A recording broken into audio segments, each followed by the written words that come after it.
కాలంపై, విధిపై, హృదయాలపై మరియు ఈ సృష్టిలోని ప్రతి ఒక్క కార్యంపై సంపూర్ణ అధికారం కలిగిన ఆ అల్లాహ్కే సర్వస్తుతులు. మన ప్రియతమ ప్రవక్త ముహమ్మద్ సల్లల్లాహు అలైహి వసల్లం పై, వారి కుటుంబంపై, వారి సహచరులపై మరియు అంతిమ దినం వరకు వారి సన్మార్గాన్ని అనుసరించే వారందరిపై అల్లాహ్ యొక్క శాంతి శ్రేయస్సులు కురియుగాక. నా ప్రియమైన సోదర సోదరీమణులారా, అస్సలాము అలైకుం వరహ్మతుల్లాహి వబరకాతుహు. ఈ రోజు ఈ మాటలను వింటున్న వారిలో కొందరు తాము జీవితంలో ఇతరుల కంటే వెనుకబడిపోయామని తీవ్రంగా బాధపడుతూ ఉండవచ్చు. ఇతరులకు వివాహాలు జరిగిపోతుంటే మీరు మాత్రం ఇంకా ఎదురుచూస్తూనే ఉన్నారు. ఇతరులు విజయాలు సాధిస్తుంటే మీరు మాత్రం ఇంకా పోరాడుతూనే ఉన్నారు. ఇతరులు సొంత ఇళ్లు కొంటుంటే మీరు మాత్రం కనీస అవసరాల కోసం ఇబ్బంది పడుతున్నారు.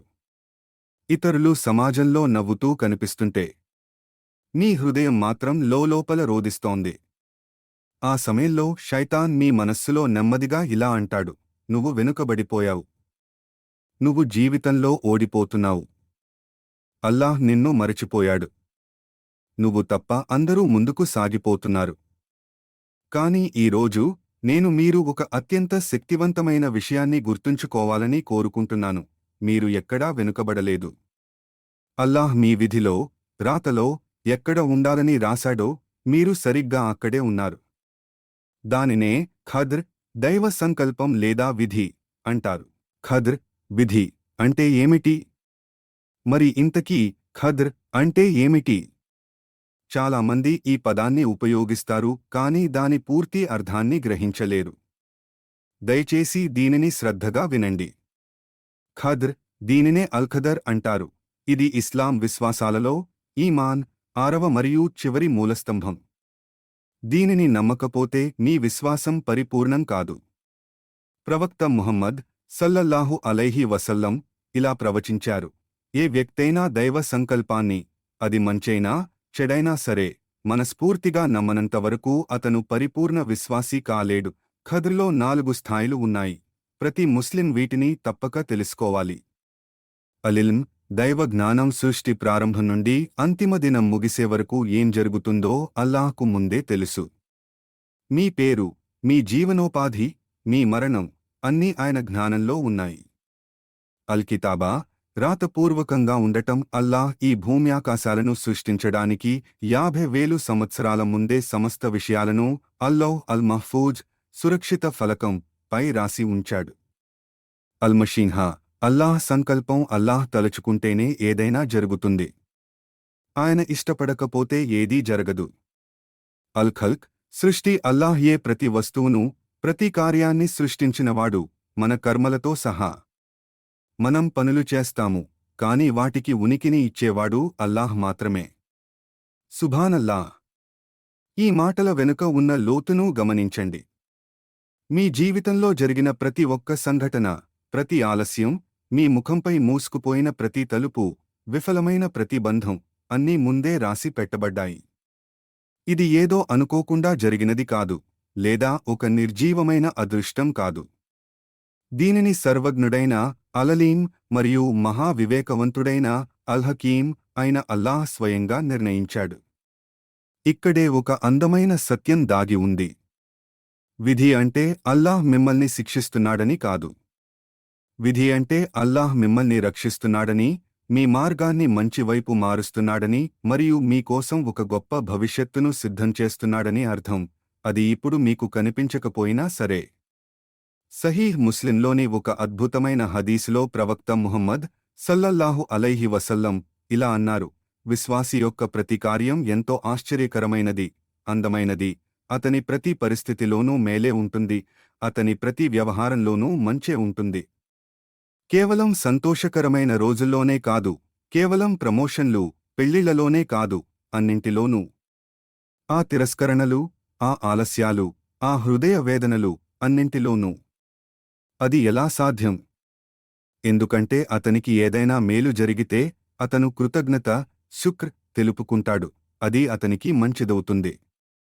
ఒకవేళ ఏదైనా కష్టం వస్తే అతను ఓర్పు వహిస్తాడు, సబ్ర్. అది కూడా అతనికి మేలు చేస్తుంది. ఈ 2 మార్గాలు కూడా మనిషిని జన్నత్, స్వర్గం వైపు నడిపిస్తాయి. పోలికల బందీఖానా. మనం ప్రతి విషయంలోనూ ఇతరులతో పోల్చుకునే లోకంలో బతుకుతున్నాం. 25 ఏళ్లు రాగానే ఇది సాధించాలి. 30 ఏళ్లు రాగానే ఈ స్థాయికి చేరాలి. ఈ వయసు రాగానే పెళ్లి చేసుకోవాలి. ఈ ఏడాది కల్లా సక్సెస్ అవ్వాలి. మన జీవితం సమాజం గీసిన గీతలతో సరిపోలనప్పుడు మనం కంగారు పడిపోతాము. కానీ అసలు కాలాన్ని సృష్టించింది ఎవరు? అల్లాహ్. మరియు అల్లాహ్ నిర్ణయించిన సమయం ఎన్నడూ ఆలస్యం కాదు. అన్నింటికంటే ముఖ్యంగా మీరు ఇతరుల పరుగు పందెంలో లేరు. ఈ భూమిపై ఉన్న ప్రతి ఆత్మకు దానికి తగ్గట్టుగా ప్రత్యేకమైన ఖద్ ఉంది. మీ జీవిత కాలాన్ని లతీఫ్, పరమదయామయుడు మరియు సూక్ష్మగ్రాహి అయిన అల్లాహ్ రాశాడు. ఆయనకు మీ జీవితంలోని ప్రతి చిన్న విషయం తెలుసు. అల్లాహ్ ఖురాన్లోని సూరహ్ అల్-బఖరా ఆయత్ 216లో ఇలా సెలవిచ్చాడు. మీరు ఒక వస్తువును లేదా పరిస్థితిని ఇష్టపడకపోవచ్చు, కానీ అది మీ పాలిట ఎంతో శ్రేయస్కరమైనది కావచ్చు. మీకు లభించని ఆ ఉద్యోగం, బహుశా ఆ కంపెనీ ఏడాది తర్వాత మూతపడేదేమో. మీరు వివాహం చేసుకోవాలనుకున్న ఆ వ్యక్తి, బహుశా మీ విశ్వాసాన్ని, మీ ప్రశాంతతను, మీ జీవితాన్ని నాశనం చేసేవారేమో. మీ ముందే మూసుకుపోయిన ఆ తలుపు, బహుశా దాని వెనుక కేవలం పశ్చాత్తాపం మాత్రమే ఉందేమో. మీకు కనిపించని విషయాలను అల్లాహ్ చూస్తాడు. మీకోసం ఆయన చేసే ఎంపిక, మీ స్వంత ఎంపిక కంటే ఎల్లప్పుడూ ఎంతో ఉత్తమమైనది. పరీక్షలు అల్లాహ్ ప్రేమకు సంకేతం. ఇప్పుడు నేను ఒక చాలా ముఖ్యమైన విషయాన్ని మీ దృష్టికి తీసుకురావాలనుకుంటున్నాను. చాలామంది దీనిని తప్పుగా భావిస్తారు. నేను కష్టాల్లో ఉన్నానంటే అల్లాహ్ నన్ను శిక్షిస్తున్నాడు, నన్ను మరచిపోయాడు అని అనుకుంటారు. ఖచ్చితంగా కాదు. ఈ హదీసును ఎంతో శ్రద్ధగా వినండి. నిశ్చయంగా ఎంతటి పెద్ద పరీక్ష ఉంటే అంతటి గొప్ప ప్రతిఫలం ఉంటుంది. మరియు అల్లాహ్ ఒకరిని ప్రేమించినప్పుడు ఆయన వారిని పరీక్షలకు గురిచేస్తాడు. అల్లాహ్ ఒకరిని ప్రేమించినప్పుడు వారిని పరీక్షిస్తాడు, శిక్షించడు. ఈ ప్రపంచంలో అత్యధికంగా పరీక్షించబడినవారు ఎవరంటే అల్లాహ్ యొక్క ప్రవక్తలు, మరియు వారే దేవునికి అత్యంత ప్రియమైనవారు. ప్రవక్త అయ్యూబ్ అలైహిస్ సలాం తన ఆరోగ్యాన్ని, సంపదను, పిల్లలను, సర్వస్వాన్ని కోల్పోయారు, కానీ నేటికీ ఆయనను ఓర్పుకు నిలువెత్తు రూపంగా గుర్తుంచుకుంటారు. ప్రవక్త ఇబ్రాహీం అలైహిస్ సలాం అగ్నిగుండంలో వేయబడ్డారు. ప్రవక్త యూనుస్ అలైహిస్ సలాం తిమింగలం కడుపులో చిక్కుకున్నారు. మన ప్రవక్త ముహమ్మద్ సల్లల్లాహు అలైహి వసల్లం తన భార్యను, బాబాయి మరియు తన కళ్ల ముందే తన సంతానాన్ని కోల్పోయారు, అయినా వారే అల్లాహ్కు అత్యంత ప్రియతములు, అల్హబీబ్. కాబట్టి మీరు ఈ రోజు కష్టాల్లో ఉంటే అల్లాహ్ మిమ్మల్ని వదిలేశాడని అనుకోకండి. ఆయన దృష్టి మీపైనే ఉందని గ్రహించండి. ఆయన మిమ్మల్ని మరింత పవిత్రంగా మారుస్తున్నాడు. బంగారం అగ్నిలో కాలనంత వరకు కుందనంగా మారదు. ఇన్ని కష్టాలున్నా మీరు ఇంకా స్థిరంగా నిలబడి నమాజు చేస్తూ అల్లాహ్ను నమ్ముకుని ఉన్నారంటే అది ఒక అద్భుతం. మీ ఆత్మవిశ్వాసాన్ని తక్కువ అంచనా వేయకండి. మీరు ఈ రోజు ఇక్కడ ఉన్నారంటే అల్లాహ్ వద్ద మీకోసం ఒక అద్భుతమైన ప్రణాళిక ఉందని అర్థం. నా జీవితం నాశనమైపోయింది అని ఎన్నడూ అనకండి. కొంతమంది నిరాశతో నా జీవితం ముగిసిపోయింది, ఇక నాకేం ఆశ లేదు అని అంటుంటారు. లేదు, అది తప్పు. అల్లాహ్ మీకు ఒక కొత్త ఉదయాన్ని చూపిస్తున్నంత కాలం మీ జీవిత కథ ముగిసిపోలేదు. మీ ఒక్క ప్రార్థన, దుఆ మీ జీవితాన్ని మార్చగలదు. మనస్ఫూర్తిగా కోరుకునే ఒక్క క్షణం మీ విధిని మార్చగలదు. తహజ్జుద్ సమయంలో కార్చే ఒక్క కన్నీటి చుక్క మీరు ఊహించని తలుపులను తెరుస్తుంది. అల్లాహ్ యొక్క శక్తిని ఎన్నడూ తక్కువగా అంచనా వేయకండి. దుఆ విధిని మార్చగలదా? విధి, ఖద్ర్ గురించి మాట్లాడేటప్పుడు ఈ ప్రశ్న చాలా మంది అడుగుతుంటారు. దీనికి సమాధానం అవును మరియు కాదు. ఈ దైవిక వ్యవస్థ ఎంతో అద్భుతమైనది.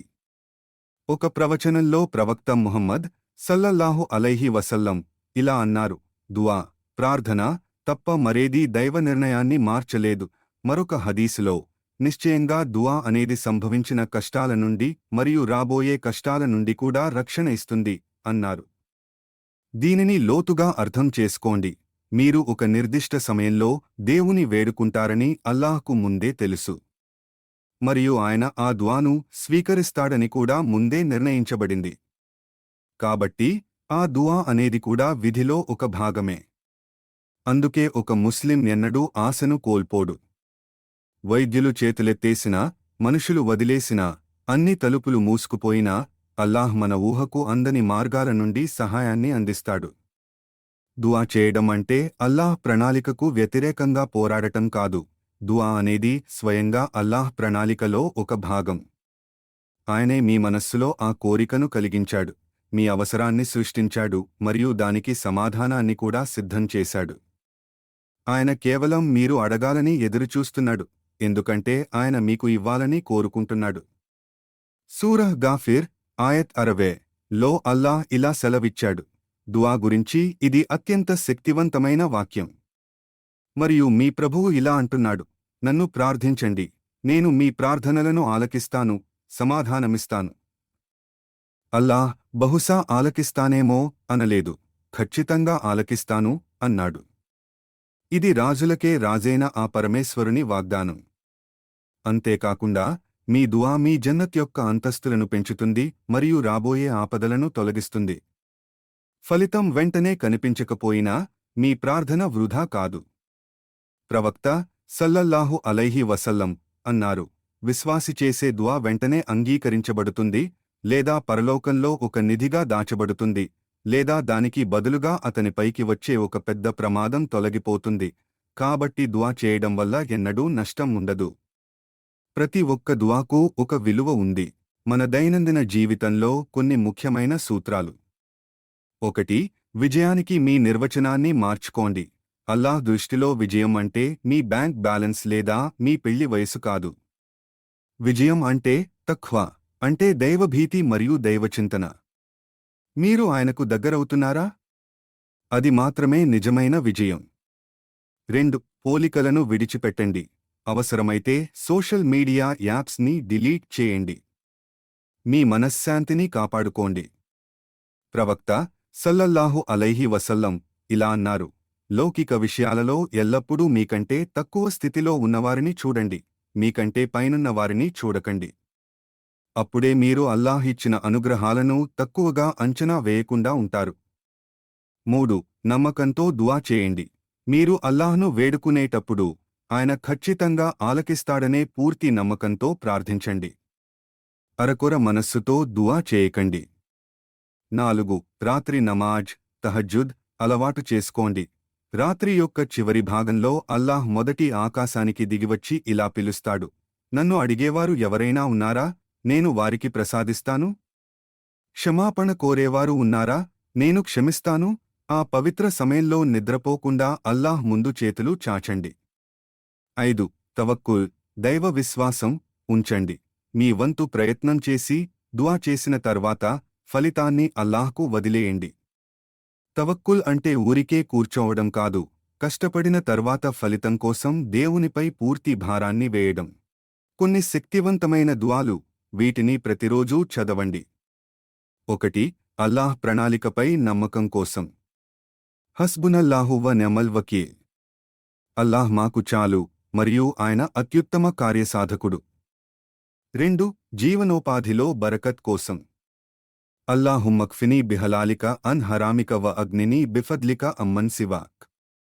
ఓ అల్లా, నాకు నీ హలాల్ జీవనోపాధిని ప్రసాదించి నన్ను హరాం నుండి రక్షించు, మరియు నీ అనుగ్రహంతో నీవు తప్ప ఇతరులపై ఆధారపడకుండా నన్ను స్వతంత్రుడిగా చేయి. 3. కష్టాల నుండి బయటపడటానికి ప్రవక్త యూనుస్ దుఆ. లా ఇలాహ ఇల్లా అంత సుభానక ఇన్ని కుంతు మినజ్జాలిమీన్. నీవు తప్ప ఆరాధ్యుడెవడూ లేడు, నీవు పరమ పవిత్రుడవు, నిశ్చయంగా నేను అపరాధినైపోయాను. 4. ఉత్తమమైన విధి కోసం దుఆ. అల్లాహుమ్మక్తర్లీ వాలా తుఖయ్యిర్ని. ఓ అల్లా, నా కోసం నీవే ఉత్తమమైన దాన్ని ఎంపిక చేయి, నా నిర్ణయాన్ని నా చేతులకు వదిలిపెట్టకు. 5. ఆశ మరియు కారుణ్యం కోసం దుఆ. రబ్బీ ఇన్నీ లిమా అంజల్త ఇలయ్య మిన్ ఖైరిన్ ఫకీర్. నా ప్రభూ, నీవు నాపై కురిపించే ఎలాంటి మేలుకైనా నేను ఎంతో ముక్తాజుడను, అవసరంలో ఉన్నవాడను. మీ జీవితాన్ని ఇతరులతో పోల్చుకోకండి. నా ప్రియమైన సోదర సోదరీమణులారా, ప్రతి పువ్వు ఒకే కాలంలో పూయదు. కొన్ని త్వరగా పూస్తాయి, కొన్ని ఆలస్యంగా పూస్తాయి. అంతమాత్రాన ఆలస్యంగా పూచే పువ్వులు వాడిపోయినట్లు కాదు. మీ జీవనోపాధి ముందే రాయబడింది. మీ వివాహ సమయం నిర్ణయించబడింది. మీ అవకాశాలు స్థిరపరచబడ్డాయి. అల్లాహ్ మీ విధిలో రాసిన దాన్ని మీ నుండి ఎవ్వరూ లాక్కోలేరు. కాబట్టి మనుషులు గీసిన కాలపరిమితుల వెనుక పరిగెత్తడం మానేసి అల్లాహ్ యొక్క ప్రసన్నత కోసం ప్రయత్నించండి. నా ప్రియమైన సోదర సోదరీమణులారా, నేను ఈ మాటలను మీ హృదయాల్లోకి నాటుకునే ఒక చిన్న విషయంతో ముగించాలనుకుంటున్నాను. మీరు వెనుకబడి లేరు. మీరు విస్మరించబడలేదు. మీరు ఓడిపోలేదు. మీకు ఏదీ ఆలస్యం కాలేదు. అల్-లతీఫ్ మరియు అల్-ఖబీర్, సమస్తం తెలిసినవాడు అయిన అల్లాహ్ మిమ్మల్ని సరిగ్గా ఎక్కడ ఉంచాలో అక్కడే ఉంచాడు. మీ జీవితంలోని ప్రతి ఆలస్యం వెనుక ఒక గొప్ప దైవిక వివేకం దాగి ఉంది. అది మీకు ఈ రోజు తెలియకపోవచ్చు, కొన్ని ఏళ్ల వరకు అర్థం కాకపోవచ్చు, కాని ఒక రోజు ఇహలోకంలో లేదా పరలోకంలో మీరు పూర్తి చిత్రాన్ని చూసినప్పుడు మీరు అల్లాహ్కు కృతజ్ఞతలతో కన్నీళ్లు పెట్టుకుంటారు. సూరా అష్-షరహ్ ఆయత్ 5-6 లో అల్లాహ్ ఇలా సెలవిచ్చాడు: నిశ్చయంగా ప్రతి కష్టంతో పాటు సుఖం ఉంది. ఖచ్చితంగా కష్టంతో పాటే సుఖం ఉంది. అల్లాహ్ కష్టం తర్వాత సుఖం వస్తుంది అనలేదు, కష్టంతో పాటు అన్నాడు. అంటే మీ ఉపశమనం మరియు మీ సంతోషం ఇప్పటికే మీ కష్టంతో పాటే ప్రయాణిస్తున్నాయి. అది త్వరలోనే మిమ్మల్ని చేరుకుంటుంది. కాబట్టి తదుపరిసారి మీరు ఎప్పుడైనా ఒంటరిగా ఉన్నామని లేదా వెనుకబడ్డామని భావిస్తే వుజూ చేసుకోండి. మీ నుదుటిని సద్దాలో భూమిపై ఉంచి ఎంతో వినయంగా ఇలా చెప్పండి: ఓ అల్లాహ్, నేను నీ విధిని నమ్ముతున్నాను. నీ సమయాన్ని విశ్వసిస్తున్నాను. నా కోసం నీవు ఎంపిక చేసినదే నా ఊహల కంటే ఎంతో ఉత్తమమైనదని నేను నమ్ముతున్నాను. నాకు ఓర్పును ప్రసాదించు, నన్ను కృతజ్ఞత గలవానిగా చేయి, మరియు నా దీన్, దునియా మరియు ఆఖిరత్కు మేలు చేసే ప్రతిదాన్ని నాకు ప్రసాదించు. ఆమీన్ యా రబ్బల్ ఆలమీన్. మా ఈ సందేశం మీకు నచ్చినట్లయితే దయచేసి లైక్, షేర్ మరియు సబ్స్క్రైబ్ చేయడం మరచిపోకండి. జజాకల్లాహు ఖైరా. అస్సలాము అలైకుం వరహ్మతుల్లాహి వబరకాతుహు.